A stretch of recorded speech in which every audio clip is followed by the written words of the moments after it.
সম্প্রতি বারবার খবরের শিরোনামে উঠে আসছেন অঞ্জলি অরোরা, তবে অবশ্যই এমএমএস কাণ্ডের জেরে একতা কাপুর নির্মিত রিয়েলিটি শো লক আপের মাধ্যমে পরিচিতি লাভ করেন অঞ্জলি।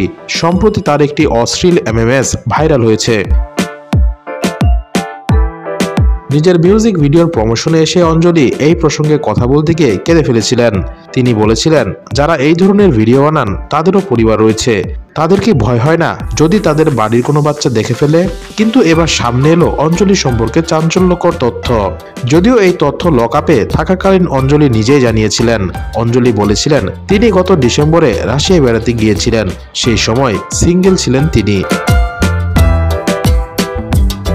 রাশিয়ার হোটেলের রিসেপশনিস্টকে তার দারুণ দেখতে লাগতো।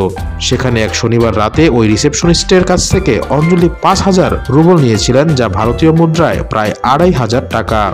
সেই রাতে অঞ্জলির টাকার দরকার ছিল। এরপর সারা রাত দুজনে একসাথে কাটিয়েছিলেন পার্টি করে।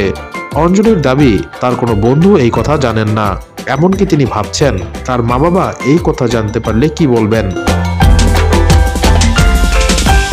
লক আপে মুনাওয়ার ফারুকীর সাথেও ভালোবাসার অভিনয় করেছিলেন অঞ্জলি, কিন্তু মুনাওয়ারের হাতে হাত রেখে চোখে চোখ রেখে বলেছিলেন তিনি মুনাওয়ারকে ভালোবাসেন।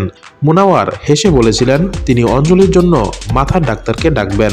অঞ্জলিও তাতে সায় দিয়েছিলেন।